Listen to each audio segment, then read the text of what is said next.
Hello everyone, welcome to genius classes online study. दोस्तों, जैसा कि आप सभी जानते हैं कि क्लास 12 फिजिक्स का चैप्टर नंबर 1 विद्युत आवेश और क्षेत्र हम पढ़ रहे हैं।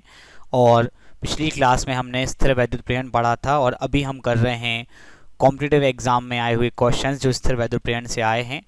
पहला सवाल मैं वो करा चुका हूँ और दूसरा क्वेश्चन यहाँ पर आपकी स्क्रीन पर सामने आएगा।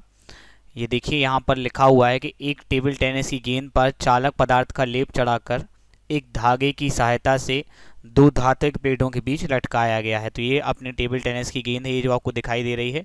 इस पे ने धातु का लेप चढ़ाया, मतलब धात्विक सतह है, ठीक है। और दो प्लेटें हैं, ठीक है। यहाँ पे आपको दो प्लेटें दिख रही हैं, इनमें शायद प्रेरण हुआ है जो मैं आपको अभी समझाऊंगा।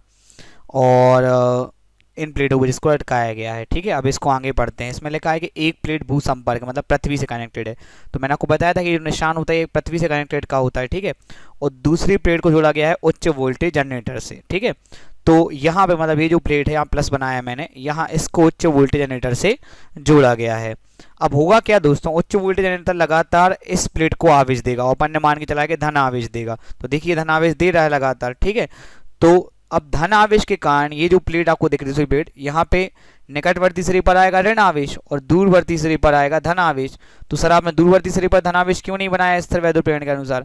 हाँ, एक्चुअल मैंने इसलिए नहीं बनाया बिकॉज ये प्लेट जो है वो पृथ्वीकृत है। तो पृथ्वी से इलेक्ट्रॉन आकर इस धन आवेश को कर देंगे आपका प्रभावहीन, तो यहाँ पर कोई धन आवेश नहीं रहेगा, इसलिए मैंने यहाँ बनाया नहीं है, ठीक है दोस्तों। अब आपसे पूछा है कि होगा क्या, क्या गेंद जो है वो उच्च वोल्टेज वाली प्लेट की ओर आकर्षित होती है और ठहर जाती है, ठीक है। मतलब गेंद पे अभी कोई आवेश नहीं हुआ, प्रेरण होगा तो क्या गेंद इस तरफ आगे ठहर जाती है। फिर क्या गेंद स्थिर लटकी रहती है। फिर दोलन करती हो बारी बारी से प्लेटों से टकराती है। चलिए, फिर इनमें से कोई नहीं, इनमें से कोई एक ऑप्शन आपको चूज करना है। सबसे पहले मैं आपको बता दूं, ध्यान से देखना पड़ेगा। देखिए ये प्लस है, प्रेरण के कारण यहाँ आ जाएगा माइनस आवेश, ठीक है। तो ये प्लस इसको करेगा आकर्षित। अब जब ये आकर्षित हो जाएगा तो ये जो यहाँ पे उच्च वोल्टेज जनरेटर है, ये लगातार इसको धनावेश दे रहा है। तो ये धनावेश जो है ऋणावेश को समाप्त करेगा और गेंद को और अधिक धनावेश देगा। चलिए, धनावेश आ गया गेंद पे। अब धन में प्रतिकर्षण होता है, इसलिए ये गेंद जो है इस प्लेट से चली जाएगी दूर, ये दूर चली गई। अब धन और ऋण में होता है आकर्षण भैया, तो अब ये वाली प्लेट इसको आकर्षित करेगी। फिर होगा क्या, फिर जो ये धन आवेश है, ये जो प्लेट में काफी ऋण आवेश है, तो वो इस धन आवेश को समाप्त कर देगी और इसको नया ऋण आवेश दे देगी। फिर नया ऋण आवेश लेके यहाँ आ जाएगी, फिर वही धन से टकराएगी, फिर ऋण देगी, फिर धन से टकराएगी, फिर ऋण देगी। तो कुल मिला के बात ये है कि ये ऐसे ही प्लेटों के बीच दोलन करती रहेगी। तो इसका सही जवाब है दोलन करती रहती है, बारी बारी प्लेटों से टकराती है। अब कई बच्चे बोलते हैं सर पहली बात तो प्रेरण में अगर यहाँ ऋण आवेश आएगा तो यहाँ धन आवेश भी आना चाहिए सर, ठीक है। तो वही मैं बता रहा हूं कि उसी धन के प्रभाव का ऋण आया है, ठीक है। और मान लो ये पहली बार इस तरफ आकर्षित, तो क्रिया तो वही है, पहली बार इस तरफ आकर्षित हुई फिर इस तरफ वापस जाएगी, तो कंटिन्यू टकराएगी। हमने पहली बार इस तरफ इसलिए आकर्षित कराई है बिकॉज ये उच्च वोल्टेज जनरेटर है और लगातार धन आवेश इस प्लेट को देता जाता है बहुत पावरफुल से। उसके बाद प्रेरण होगा, तो पहले यहाँ आवेश आएगा फिर यहाँ आएगा प्रेरण के कारण। तो चूंकि पहले आवेश यहाँ आया है इसलिए हमने ये मान के चला है गेंद पहली बार इस तरफ गई, पर अगर इस तरफ भी जाती तो भी क्रिया तो वही होती, टकरा के लगातार घूमती रहती।